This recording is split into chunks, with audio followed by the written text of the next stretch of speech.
Hola, ¿qué tal? ¿Cómo estáis? Bienvenidos, bienvenidas y bienvenidos un día más al canal. Yo soy Rocío y esto es Libros al Alba. Hoy vengo a hablaros de libros que podemos leer en un periodo corto de tiempo, en alguna escapadita, un fin de semana, incluso una tarde, porque bueno, ahora estamos en época que ojalá para todo el mundo sea como de vacaciones y claro, pues a veces hay tiempos muertos, pues si eres de esas personas afortunadas que pueden leer en el coche, en el tren, todo esto y no te mareas, pues eso, tienes esos huequitos para poder leer, o quizás un ratito en la piscina, o quizás eso, pues tienes una escapada de fin de semana y no quieres cargar con mucho peso, pero quieres llevar algo que puedas leer solo en esos días. Pues eso, una serie de libros cortitos para leer y degustar en poquito tiempo y que pues eso, no son demasiado extensos y que requieran demasiada concentración o demasiado hábito y rutina lectora que a lo mejor durante vacaciones pues no tenemos, ¿no? Así que este es un pequeño listado de obras muy breves de géneros muy variados. Pero antes de empezar ya sabéis que os voy a recordar una vez más de qué maneras podéis apoyar al canal y podemos pues entre todos aumentar un poquito pues el alcance que tiene. Y son todas esas acciones que ayudan a alimentar el algoritmo. Pues podéis suscribiros, podéis apretar la campanita, podéis darle a me gusta, no me gusta, podéis compartirlo con otras personas para que tenga un poco más de visibilidad y lleguen personas nuevas al canal. Y por supuesto dejadme un comentario, pues por ejemplo diciéndome si habéis leído alguno de estos libros y qué os han parecido. Os dejo también mis redes sociales por aquí abajo por si les queréis echar un vistacillo y el enlace al grupo general del club de lectura de Una Fantasía de Club por si os apetece uniros y leer literatura de género pues en compañía. Y ahora ya sí, comenzamos. El primer libro del que vengo a hablar es una lectura súper reciente, que es que la he hecho hace 2 días y es primer libro de una pentalogía, pero no es obligatorio leer todos los libros porque las historias cierran. Y se trata de Azami, el club de Mitsuko, de Aki Shimazaki. Este es, como digo, el primer libro de una pentalogía que está publicando Nórdica y yo ya había leído el segundo, que es Ozkin, la librería de Mitsuko. Y bueno, pues es que previamente hicieron una edición de ese libro porque no sabía el editor que era una pentalogía, que tenía libros que acompañaban a ese, ¿no? Y entonces vio era el de Ozuki, era el segundo y lo publicaron. Y posteriormente, cuando ya supieron que eran 5, pues compraron los derechos de todos y están publicándolos con unas cubiertas preciosas que son como un biombo, el dibujo digamos que habla, ¿no? Hablan entre todos ellos, son preciosas las ediciones y pues este me lo acabo de leer. Este es, como digo, el primero, el que da inicio a esta pentalogía que como eje conductor pues tiene una temática muy específica o un grupo de personajes que vas a ir viendo de uno a otro, pero que sus historias individuales cierran, ¿no? En este caso este es muy cortito y lo que tenemos es una historia de rutina y de cómo esta pesa a lo mejor en la vida de un matrimonio. Tenemos el punto de vista de un hombre que trabaja para una revista y que pues tiene ciertos sentimientos de añoranza o nostalgia porque además parece ser que ha entrado en una espiral de rutina y bueno, es un poco chocante a nivel pues eso, cultural, el choque social, ¿no? Por las costumbres que tienen allí y choca un poco pues ver esa frialdad con la que tratan algunos temas que para mí son importantes, ¿no? Entonces los tratan con una naturalidad que a mí me sorprende, pero bueno, es básicamente esto, el ver cómo la rutina afecta a un matrimonio, a una pareja y qué ocurre en ese momento y cuáles son las emociones y sentimientos y pensamientos que tiene el protagonista. Está escrito de una forma muy... Por un lado, marca distancias porque, por ejemplo, no refiere nombres más allá de los personajes protagonistas y es un poco raro, ¿no? Porque nunca te concreta según qué cosas, pero por otro lado está escrito de una forma muy bonita, ¿no? Porque aquí Shimazaki es muy certera en lo que te quiere contar y va directo al grano. A mí me ha gustado mucho, es extremadamente cortito, son como 120 páginas, 127 páginas, pero con la letra gigante, mucho diálogo, grandes márgenes. Esto te lo lees, pues eso, como me ha pasado a mí, de una sentada, y la verdad es que se disfruta muchísimo. Y eso, tienes que estar o habituado o preparado para ese choque cultural, ¿no? Me ha encantado. Por otro lado, bueno, voy a aprovechar, y ya que estamos hablando de literatura así un poco asiática, voy a comentar otro que se lee también de una sentada, y es Los amigos de Kazumi Yumoto. Este está publicado por Nocturna y a mí la autora me gustó muchísimo porque trata temas muy delicados de una manera muy sutil, muy bonita, muy amable, muy cercana, ¿no? Y en este caso pues estamos hablando del tema de la muerte, del duelo y todo esto, ¿no? Pero es desde la perspectiva de unos niños, entonces tienen ese punto justo de curiosidad, por un lado, de inocencia, que hace que trates ese tema de una manera quizás, pues eso, que a veces tiene hasta un punto cómico o divertido, ¿no? Entonces te acerca mucho a esas emociones y a esos sentimientos y a cómo es este proceso, a la pérdida, ¿no? Y todo parte porque uno de estos niños ha perdido a su abuela y no entienden exactamente lo que significa morir. Y claro, pues tienen mucha curiosidad y deciden que van a un poco a observar cómo muere alguien o cómo va perdiendo la vida, se va apagando, gracias a que conocen a una persona muy mayor y quieren ir, pues eso, observando cómo es su vida y qué pasa con él, ¿no? Y para saber un poco, pues eso, cómo es ese proceso. Así que es muy curioso, ya digo, es un puntito muy divertido, un puntito muy inocente, y verles transitar ese camino es muy interesante, y además nos ayuda un poco a comprender también de qué manera enfrentarnos a estos temas con nuestros hijos, con niños más jóvenes, tal, ¿no? Porque a veces lo tratamos como un tema tabú y no se lo presentamos, y es algo que existe. Entonces esto te da como un poco de pie a cómo introducir el tema, ¿no?, con ellos, y que te da esas herramientas. De nuevo se lee de una sentada y te deja, a pesar de tratar con un tema difícil, te deja como con muy buena sensación, ¿no? Damos ahora ya sí un salto de género y nos metemos un poquito en la romántica, y uno que se lee de una sentada es Contra el viento del norte, de Daniel Glatauer, que este es un libro que nos trata una relación romántica que inicia de una forma muy peculiar, y es que además la vemos toda a través de emails, porque hay una mujer que se quiere desuscribir de una revista que recibe en casa, parece ser que por error o algo así, y ella quiere, pues eso, envía un email para darse de baja de esta suscripción, pero se equivoca con el correo electrónico y le llega a otra persona, y esta persona le dice: mira, te has equivocado, este no es el email correcto. Ella vuelve a enviarlo y le sigue llegando a él, y es que pues de base partimos con que ella está mandándolo a una dirección que no es la adecuada y piensa que sí, entonces sigue enviándole correos a esa persona.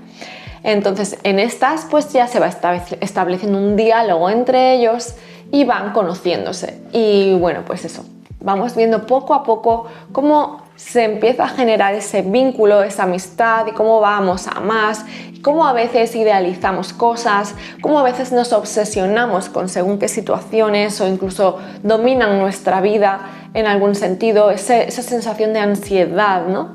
Y por otro lado, además, pues esa sensación de decir, esta rutina que he cogido es mi lugar seguro porque me aferro a ello como algo que me está pasando de manera rutinaria, ¿no?, cuando a lo mejor el resto de nuestra vida no lo es tanto, ¿no?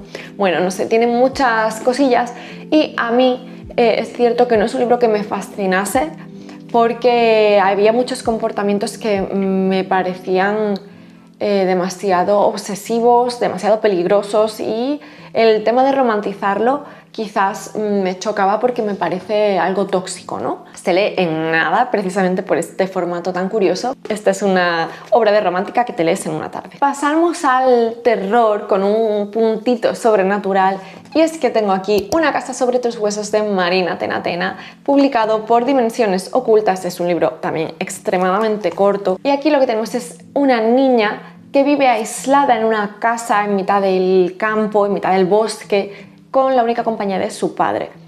Y es una niña muy peculiar, una niña cuyos pensamientos quizás sean un poco perturbadores, y se encuentra bastante sola.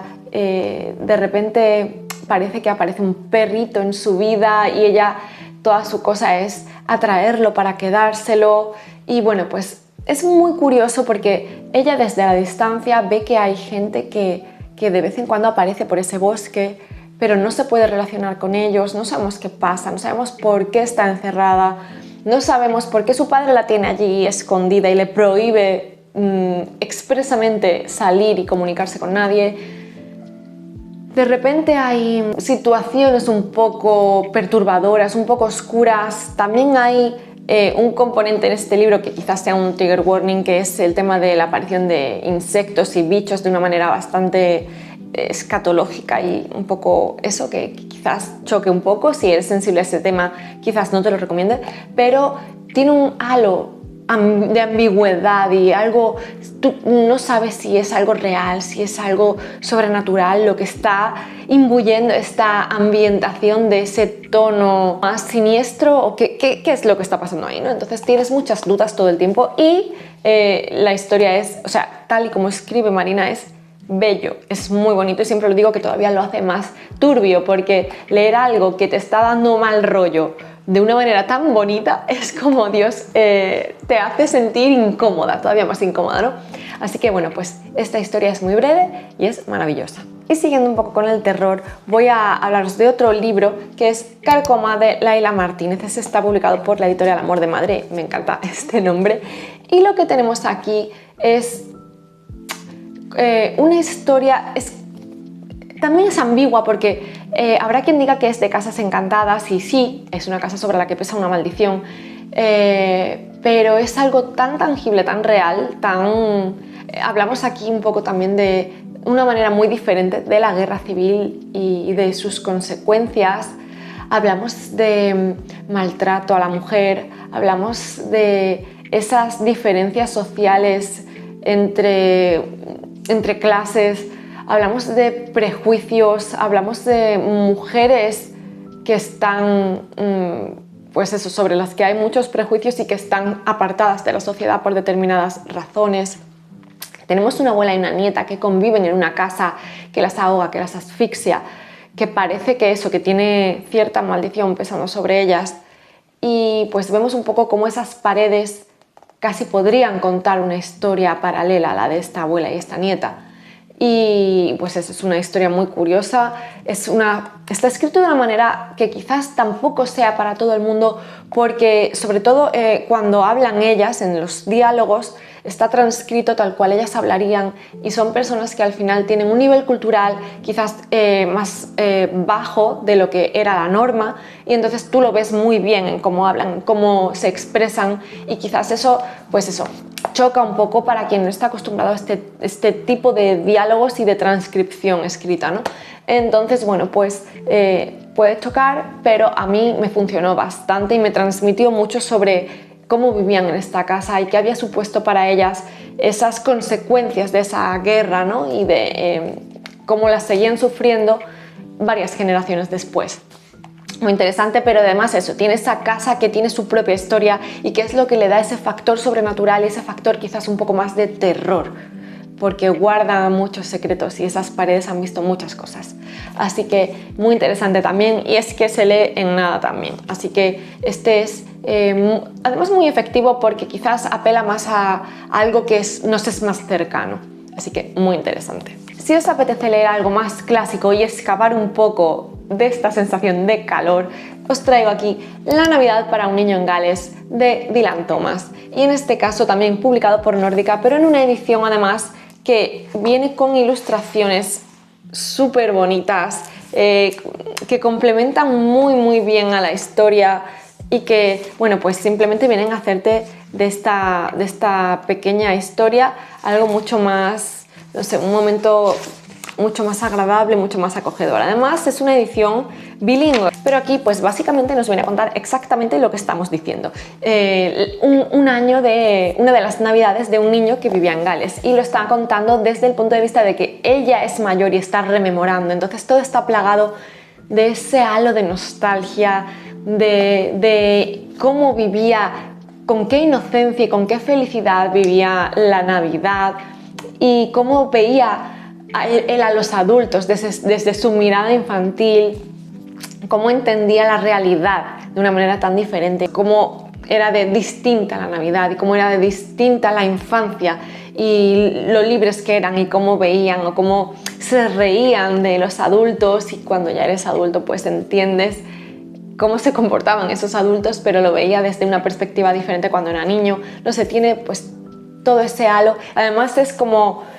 en mi caso, por ejemplo, yo que vivo en el sur de España, para mí es muy diferente también a nivel ambiental, ¿no? Porque, bueno, como vemos aquí, es un lugar pues con mucho frío, con una Navidad un poco diferente, también culturalmente hablando. Entonces, pues eso es algo distinto, es muy agradable de leer y se lee en un ratito y las ilustraciones son preciosas. Y, por supuesto, no podía haber un vídeo de este tipo en el que yo no hablase de literatura de género. Evidentemente, bueno, hemos tenido un par de menciones de terror, pero me gustaría hablar de la ciencia ficción y la fantasía. Hablando un poquito de ciencia ficción, tengo que recomendar La última luz de Tralia, de Isa J. González, publicado por Crononauta, aunque por lo general Crononauta tiene un montón de oferta en cuanto a ciencia ficción y fantasía en este formato pequeñito. Luego tienen otras novelas más extensas, que ellas sí son, pues eso, para dedicarle más tiempo, pero tienen un montón así. Pues se me viene a la cabeza El informe Monteverde, La única criatura... no sé qué, inofensiva, no me acuerdo, es un título muy largo. Luego, por ejemplo, Vinti, todos los libros de Vinti, Mascota, tienen un montón de libros que son súper breves y que se leen en nada. Pero bueno, yo quería destacar este porque a mí Isa me fascinó con este libro, me dio toda la sensación, como ya he dicho en otras ocasiones, a ese estilo de Becky Chambers en el que la esperanza siempre está presente, ¿no? Y que conectas tanto con los personajes. Son los personajes los que van moviendo la trama.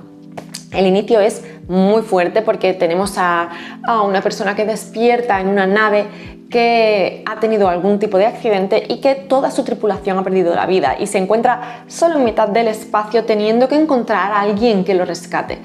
Y bueno, pues tiene la suerte de encontrarse otra nave que viene en su auxilio, pero en la que viven una especie diferente con la que en principio está enfrentada su especie, ¿no?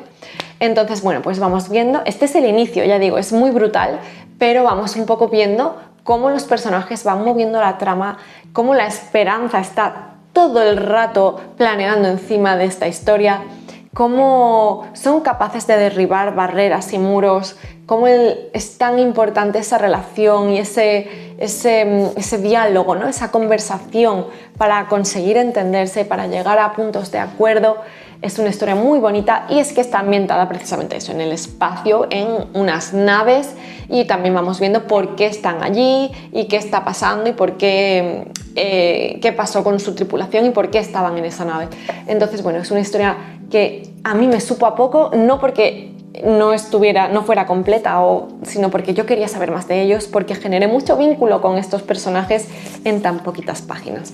Así que es una historia muy bonita, una historia de personajes, y aunque no os guste la ciencia ficción, de verdad que os la recomiendo, porque lo más importante al final no es esa ambientación en la nave, sino todo lo que acompaña a ese entendimiento entre los protagonistas. Así que muy bonito y me encantó. Tenéis que leer a Isa, que es maravillosa y escribe también pues de una forma muy acogedora, ¿no? Y ya terminando, os vengo a hablar de La mujer de terracota. Esta es la representación de fantasía, es de Zen Choi, está publicado por Duerme Vela, y de nuevo, como pasa con Crononauta, os emplazo a que miréis el catálogo de Duerme Vela porque tiene un montón de libros que son bastante cortitos, tiene otros más extensos, pero tiene un montón muy cortitos que te lees de una sentada, de una tarde, en un fin de semana, y que son maravillosos porque por lo general además toda la fantasía que publican tiene algún tipo de mensaje, de crítica, de denuncia, o si no la tiene, son de estos que son lugar feliz, lugar seguro, y que son simplemente un sitio bonito al que viajar, ¿no?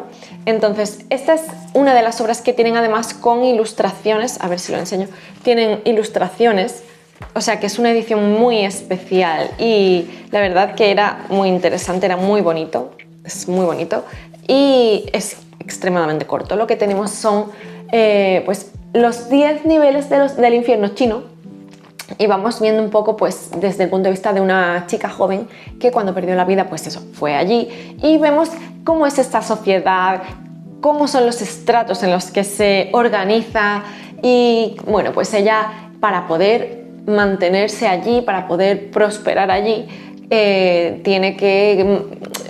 le concierta un matrimonio y vamos viendo pues eso, cómo es su vida y cómo ella un poco se va dejando llevar por su tío, que es alguien que está en este infierno, está en uno de estos niveles y que es el que manipula un poco para que ella consiga una posición, ¿no?, dentro de esta sociedad. Y ella se va dejando llevar porque está un poco perdida, porque no sabe cómo tomar las riendas y pues acaba casada con otra persona, y este hombre además pues tiene varias mujeres, hasta que llega una nueva mujer que es la mujer de terracota, y vemos cómo eso afecta a esta organización de esta particular familia y cómo le afecta directamente a ella, la protagonista.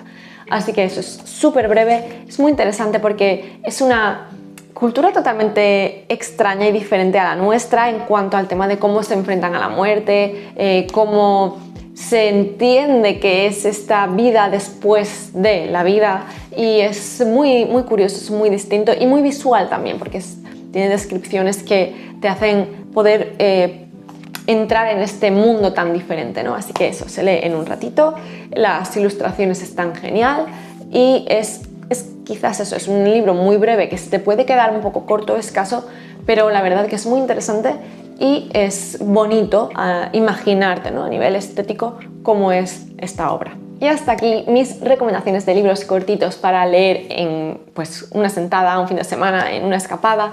Y bueno, ha habido una representación variada de géneros, aunque han quedado cosas pendientes, pero estos han sido los que he recopilado así en un primer vistazo, y creo que tengo algún otro vídeo hablando de libros cortitos, pero vamos, es que de estos tengo muchísimos porque, como sabéis, además en la iniciativa de Laia, de Quién te lo ha dicho, en el Little February, leo muchísimos libros muy cortitos, así que yo creo que esto puede ser una sección recurrente de vez en cuando y puedo hablaros de un montón de libros cortitos. Dejadme saber, como he dicho antes, si habéis leído alguno de ellos o libros cortitos que me recomendéis, sobre todo en thriller, en misterio, en cozy mystery y tal, porque es verdad que no es tan habitual encontrar libros tan cortitos. Y creo que ya solo me queda recordaros que tenéis aquí debajo mis redes sociales por si les queréis echar un vistazo, y el enlace al grupo general del Club de Lectura por si os apetece uniros. Muchísimas gracias por estar aquí en un vídeo más y nos vemos en el siguiente. Chao.